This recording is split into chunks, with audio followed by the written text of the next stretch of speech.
Alhamdulillah, wassalatu wassalamu ala rasulillah wa ala alihi wa ashabihi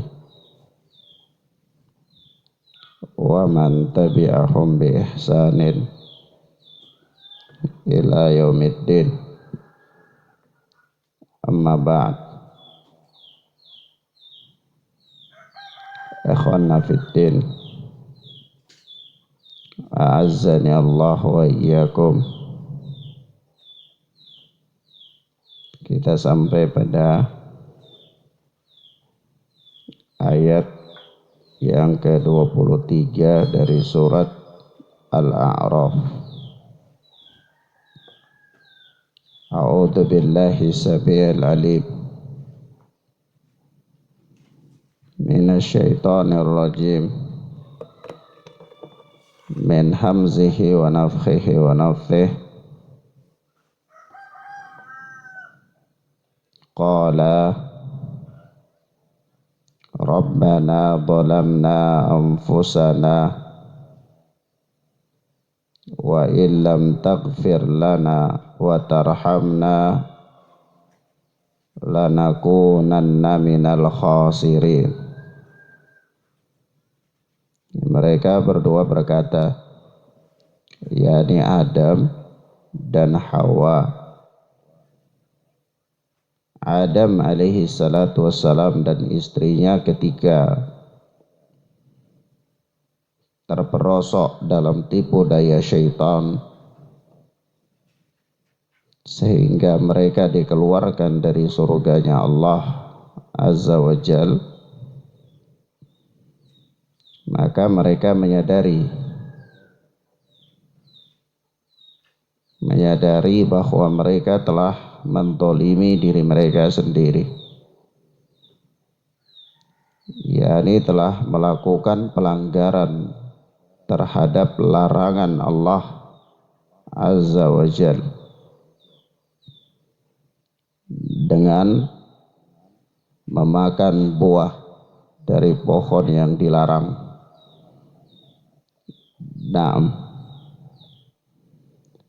Ketika itu mereka kemudian kembali kepada Allah, bertobat kepada Allah Azza wa Jal. Mereka berdoa, Rabbana zalamna anfusana, ya Rabb kami telah menzalimi diri kami sendiri. Wa illam taghfir lana wa tarhamna, dan jika engkau tidak mengampuni kami dan memberi rahmat kepada kami, lanakunanna minal khasirin, niscaya kami termasuk orang-orang yang merugi.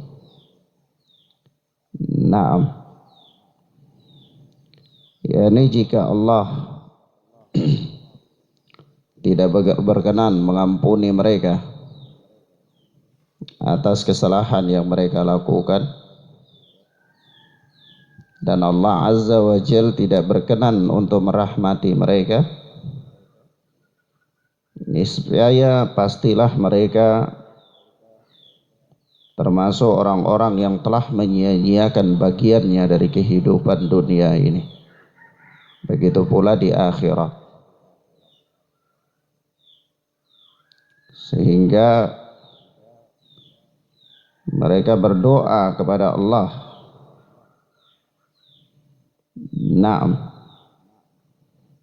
dengan kalimat-kalimat yang menunjukkan kelemahan diri mereka. Berdoa kepada Allah dengan kalimat-kalimat yang ada padanya perendahan diri di hadapan Allah,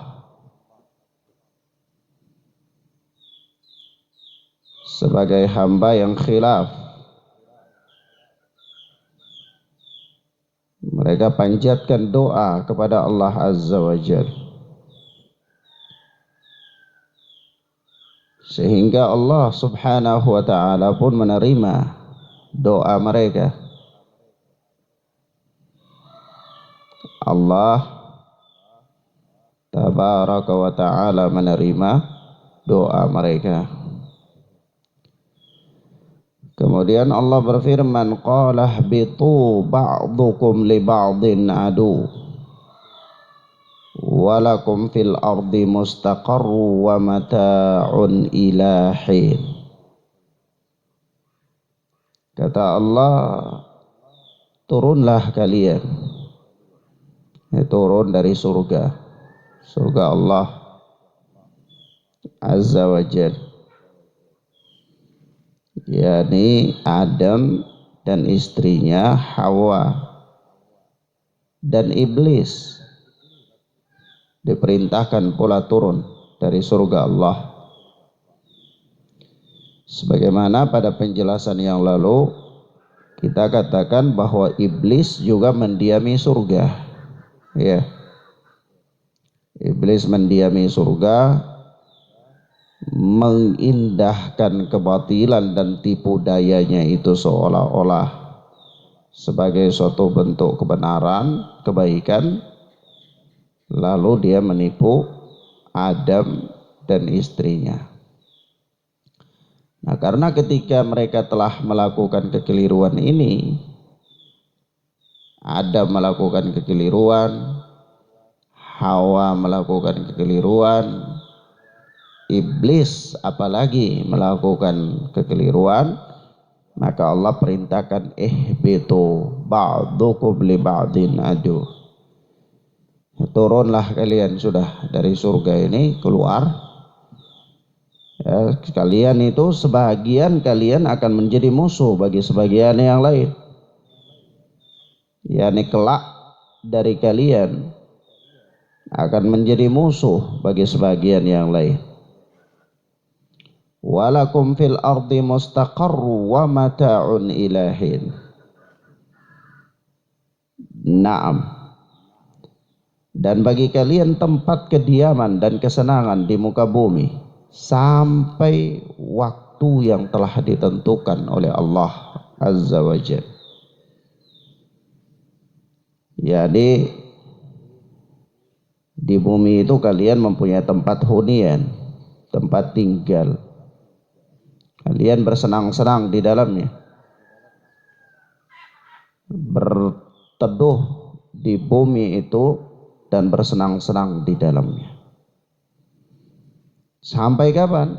Sampai habis waktunya, yaitu sampai ajal kalian datang, sampai habis masa hidup kalian di kehidupan dunia ini. Silahkan saja tinggalkan surga ini dan tempat hunian, tempat tinggal yang baru bagi kalian itu adalah bumi, dan silahkan saja hidup di bumi itu dan kalian bersenang-senang di bumi itu. Tapi ingat, karena kesenangan dan kehidupan kalian di bumi itu ada batas waktunya.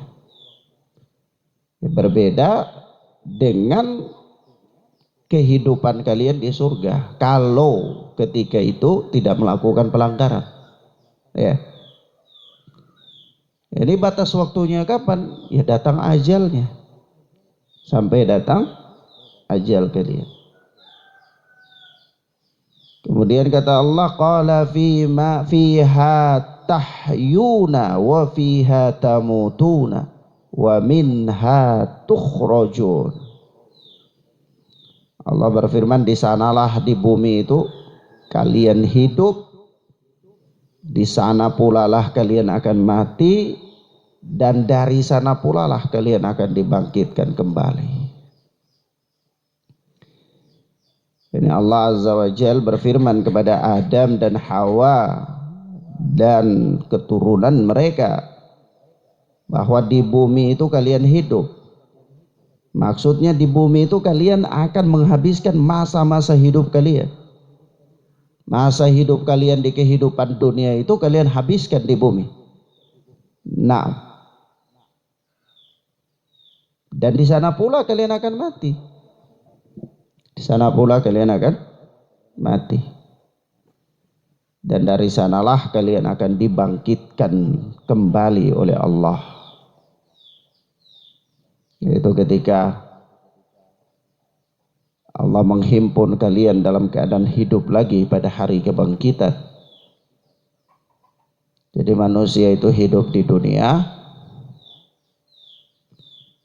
kemudian di dunia itu pula dia mati. Jadi tidak ada manusia yang berubah jadi malaikat. Kemudian dia huni langit, lalu dia mati di langit. Tidak ada. Ya. Maka dia, karena manusia itu dia menjadi penghuni bumi, maka dia habiskan usianya itu di bumi, yakni dia mati di bumi, dikebumikan di bumi ini, dan nanti dia dibangkitkan dari bumi pula. Ya, dia dibangkitkan. Yaitu apa? Kata ketika Allah mengumpulkan manusia di padang mahsyar pada hari kebangkitan. Ya. Di manusia itu nanti dibangkitkan lagi. Di sini jelas ya. Jelas adanya iman terhadap hari kebangkitan. Manusia dalam perjalanannya di kehidupan dunia ini kemudian dia mati, dikuburkan, dan juga wa minha tukhrajun, dari bumi itu kalian dibangkitkan, dikeluarkan. Ini siapa?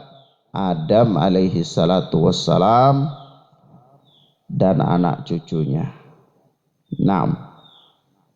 Ini termasuk peringatan sebenarnya ya, bahwa dalam kehidupan dunia ini kalian hidup di sana, nanti sampai pada batas waktu yang ditentukan kalian pun mati di sana. Sampai pada batas waktu yang ditentukan pula kalian pun akan dibangkitkan. Ya. Nah, jadi kehidupan manusia ini, matinya dan hidupnya itu sebenarnya adalah proses menunggu. Proses apa? Menunggu. Apa yang dia tunggu? Pengadilan di hadapan Allah. Yang dia tunggu adalah hari perhitungan di hadapan Allah.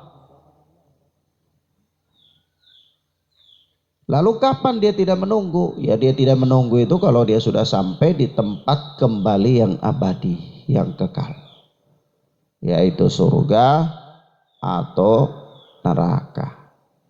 Sudah, kalau sudah di situ selesai. Masa penantiannya sudah berakhir. Karena disitulah merupakan muara dari balasan atas amal-amal kebaikan dan keburukan manusia. Di dunia dia berproses, menghabiskan umurnya, menghabiskan hari-hari yang dia lewati, waktu-waktu yang dia lewati untuk menunggu. Kapan? Menunggu mati. Begitu sudah mati, dia di alam barzakh, dia tunggu. Tunggu kapan? Tunggu dibangkitkan. Ya. Sebenarnya tunggu saja, hidup ini tunggu saja. Ya repotnya begitu Anda tunggu-tunggu, bekalnya habis. Ya, ini repot. Atau tunggu tidak bawa bekal, ini nekat. Ya. Orang yang tunggu tidak bawa bekal itu nekat.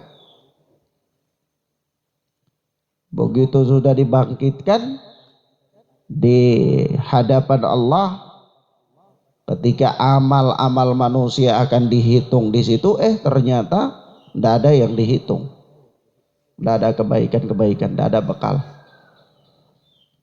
Ada pula orang sudah enak-enak datang bawa bekal yang banyak, tapi bangkrut. Ya, bangkrut.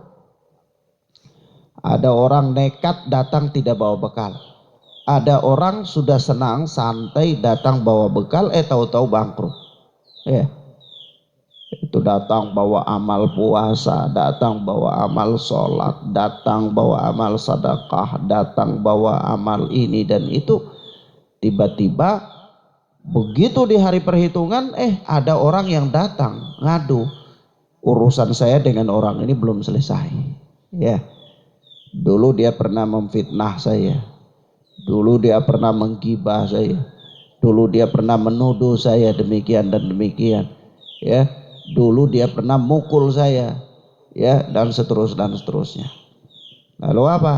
Pengadilan Allah adalah pengadilan yang maha adil, maka di situ adalah qisas. Ya, dikembalikan. Kalau gitu sudah, pahalamu ini berikan kepada si fulan. Sebagai apa? Sebagai balasan. Bayar kedolimanmu itu. Kau pernah fitnah dia, ya nih bayar. Ambil pahala sholatmu. Kau pernah gibah dia, ambil pahala puasamu.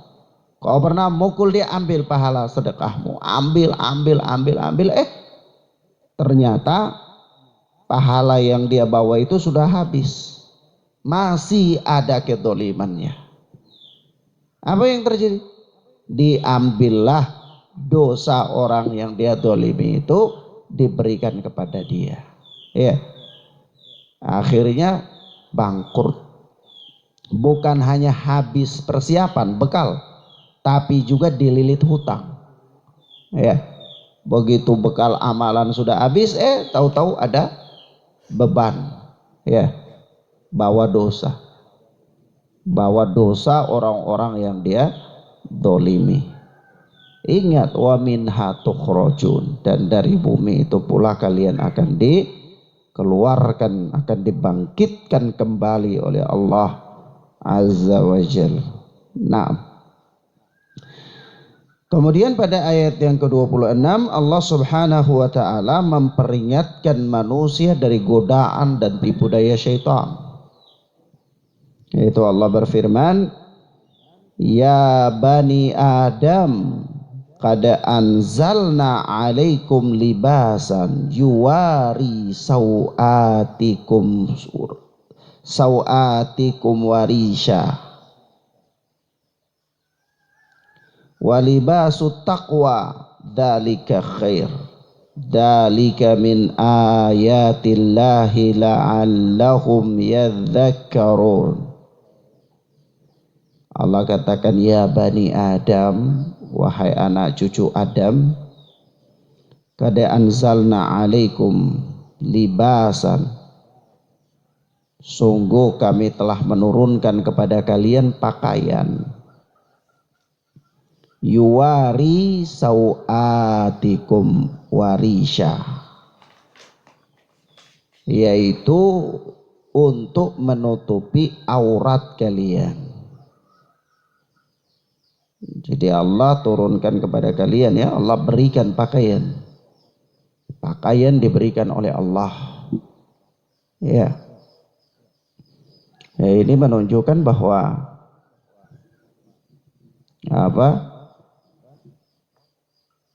manusia itu dia sangat butuh kepada Allah. Ya. Sampai-sampai pakaiannya saja itu diberikan oleh Allah. Ya. Dan Allah jelaskan pakaian itu fungsinya untuk menutupi aurat. Tapi pada zaman ini, ya, zaman modern ini, katanya zaman modern, tapi hakikatnya zaman ini telah kembali kepada zaman purba menurut istilah ahli sejarah. Ya. Yaitu apa? Zaman di mana pakaian manusia tidak lagi mampu menutupi aurat mereka. Padahal fungsi pakaian itu menutupi aurat. Jelas Allah sebutkan langsung terang-terangan, nas. Ya. Allah sebutkan, Allah turunkan kepada kalian pakaian, dan Allah sebutkan fungsi pakaian itu. Apa fungsi pakaian itu? Yuwari sawatikum warisha, yaitu supaya menutupi aurat-aurat kalian. Kalau pakaian tidak mampu lagi untuk menutupi aurat, ya repot. Dan untuk apa? Untuk pakaian indah, ya, sebagai perhiasan.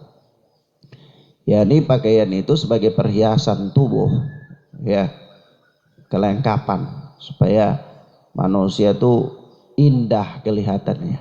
Ya, kalau dia pakai pakaian.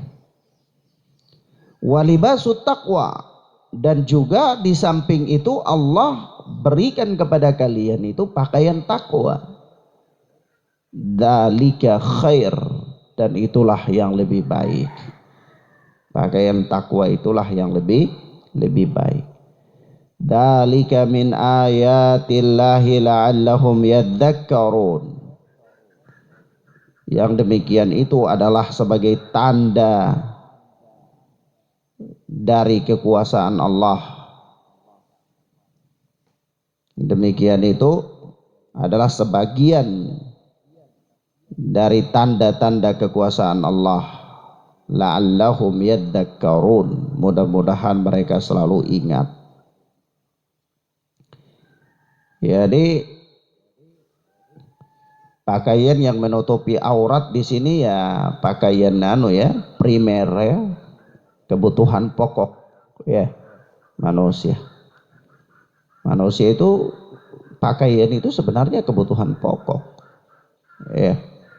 Maka sangat batil sekali kalau orang dia kemudian berpakaian tetapi tidak bisa melaksanakan fungsi pakaian itu dengan sebenarnya. Dia lebih parah lagi ya di Eropa, di negara-negara luar itu ada orang lakukan karnaval itu tanpa busana. Ya. Ini kan ajaib ya. Dia keluar dari fitrahnya. Jadi dia tinggalkan kebutuhan pokoknya ini, pakaiannya ini. Padahal Allah Subhanahu wa ta'ala jadikan pakaian itu untuk dua fungsi ya. Fungsi yang pertama itu untuk menutupi aurat, dan fungsi yang kedua sebagai perhiasan. Supaya dia berhias, kelihatan cantik, indah maksudnya dengan pakaiannya tersebut. Dan di samping itu supaya penampilannya itu sempurna.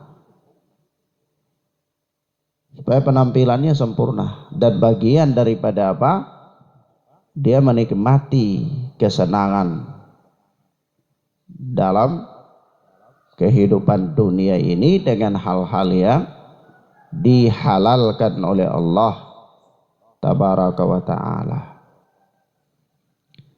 Nah, di samping itu Allah berikan kepada manusia yaitu pakaian takwa kepada Allah.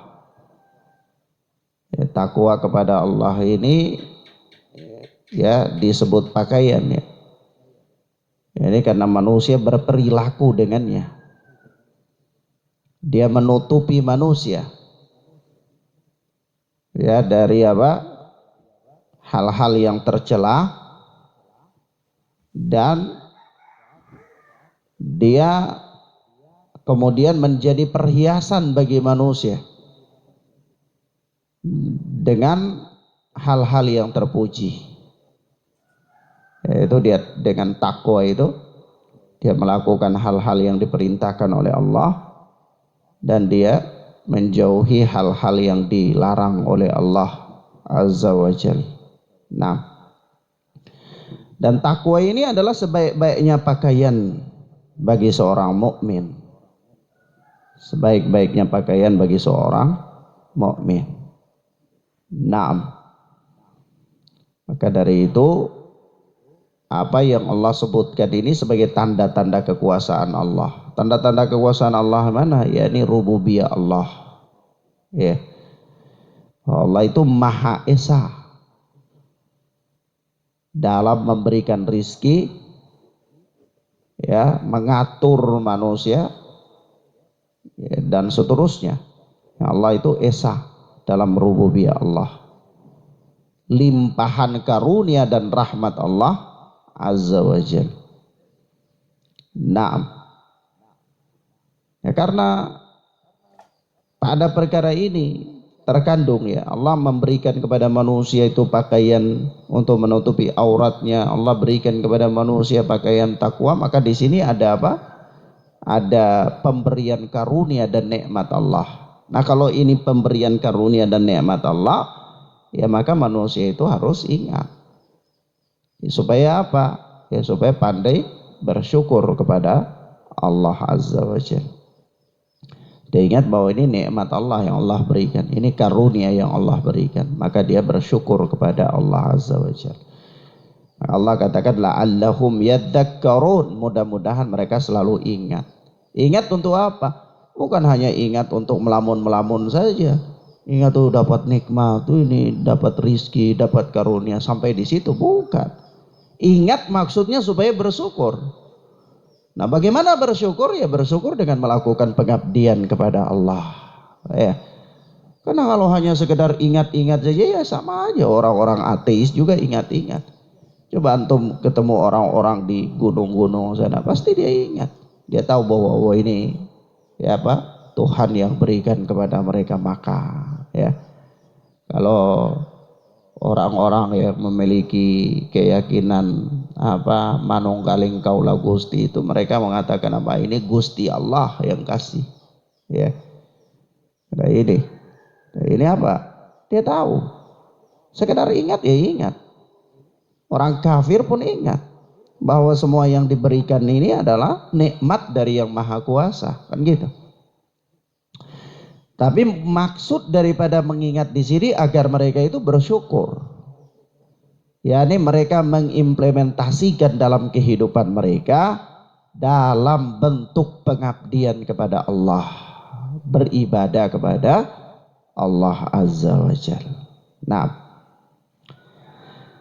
demikian akhwan afiddin azadillahu wa iyyakum, beberapa ayat yang bisa kita sampaikan pada pertemuan pagi ini, mudah-mudahan bermanfaat. Hadanallahu wa iyyakum wa barakallahu fikum. Wa sallallahu ala nabiyyina Muhammad wa ala alihi wa sahbihi wasallam. Subhanakallahumma wa bihamdika asyhadu an la ilaha illa anta astaghfiruka wa atubu ilaik. Wassalamualaikum warahmatullahi wabarakatuh.